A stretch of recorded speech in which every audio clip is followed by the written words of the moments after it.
Hey hi welcome back to Bhuvana YouTube channel. ಇವತ್ತಿನ ದಿನ without oil sambar ಸಿಹಿ ಪಲ್ಯ ಅಂತ ನಿಮ್ಗೆಲ್ಲರಿಗೂ ಗೊತ್ತಿದ್ದರೆ ಕಮೆಂಟ್ ಬಾಕ್ಸಲ್ಲಿ ತಿಳಿಸಿ ಹೇಗೆ ಮಾಡೋದಂತ ಹೇಳ್ಕೊಡ್ತಿದ್ದೀನಿ. ಮೊದಲಿಗೆ ತೊಗರಿಬೇಳೆನ ಒಂದು 2ರಿಂದ 3 ಸ್ಪೂನು, ಬೀನ್ಸು ಒಂದು 4ರಿಂದ 5 ಹೆಚ್ಚಿಟ್ಕೊಂಡು ಈ ರೀತಿಯಾಗಿ ಬೇಯಕ್ಕೆ ಇಡೋದು, ತೊಳ್ಕೊಂಡು ನೀಟಾಗಿ. ಆಮೇಲಿಂದ ಹೀರೆಕಾಯಿನ 2 ತೊಗೊಂಡಿರೋದು, ಈ ರೀತಿಯಾಗಿ ತಗೊಂಡು ಅದನ್ನು ನೀಟಾಗಿ ಫಸ್ಟ್ ಕಟ್ ಮಾಡಬೇಕು. ಫಸ್ಟಲ್ಲಿ ತೋರಿಸ್ತಿರೋದು ಇದು. ಮತ್ತು ಅಕ್ಕಿನ ಒಂದು 10 ನಿಮಿಷ ಈ ರೀತಿಯಾಗಿ ನೆನೆ ಇಟ್ಕೊಂಡಿರೋದು, ಒಂದು ಬೌಲಷ್ಟು ಅಕ್ಕಿನ ಚಿಕ್ಕ ಬೌಲಲ್ಲಿ, ತುಂಬ ಅಲ್ಲ. ಒಂದು ಜಾರಿಗೆ ಹಸಿಮೆಣ್ಸಿಕಾಯಿ ಒಂದು 10ರಿಂದ 15, ಮೆಣಸಿನ್ಕಾಳು ಒಂದು 4ರಿಂದ 5, ಮತ್ತು ಬೆಳ್ಳುಳ್ಳಿ ಒಂದು 4ರಿಂದ 5, ಹಸಿ ಕಾಯಿ ತುರಿ ಹಾಕ್ತಿದ್ದೀವಿ ಒಂದು ಚಿಕ್ಕ ಬೌಲಷ್ಟು.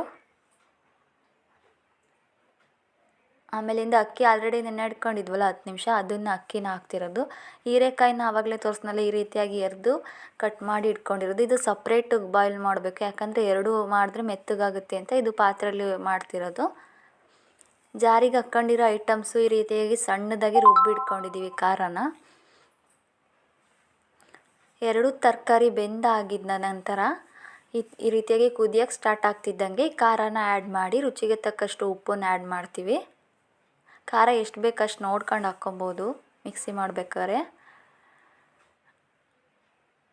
ಇದು ಚೆನ್ನಾಗಿ ಕುದಿಸಿದ್ರೆ, 1 ಟೈಮ್ ಕುದಿಸಿದ್ರೆ ಸಾಕು. ಇದು ಪದೇ ಪದೇ ಕುದಿಸೋ ಅವಶ್ಯಕತೆ ಇರಲ್ಲ. 1 to 2 ಟೈಮ್ಸ್ ಊಟ ಮಾಡ್ಬೋದು ಇದನ್ನು. ಮತ್ತೆ ಕುದಿಸೋ ಅವಶ್ಯಕತೆ ಇಲ್ಲ. ಕುದಿಸಿದ್ರೆ ನೀರು ಹೊಡಿಯೋ ಚಾನ್ಸಸ್ ಇರುತ್ತೆ. ಏನು ಆಯಿಲ್ ಇಲ್ದಲೇ ಹೆಲ್ದಿ ಆಗಿರೋ ಸಾಂಬಾರು ಆ್ಯಂಡ್ ಕ್ವಿಕ್ ಆಗಿರೋ ಸಾಂಬಾರು ಇದಾಗಿರುತ್ತೆ.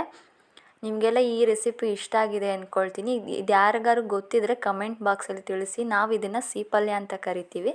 ಈ ವಿಡಿಯೋ ನಿಮಗೆಲ್ಲ ಇಷ್ಟ ಆಗಿದೆ ಅಂದ್ಕೊಳ್ತೀನಿ. ಇಷ್ಟ ಆಗಿದರೆ ಲೈಕ್ ಮಾಡಿ, ಶೇರ್ ಮಾಡಿ, ಸಬ್ಸ್ಕ್ರೈಬ್ ಮಾಡಿ. Thank you for watching.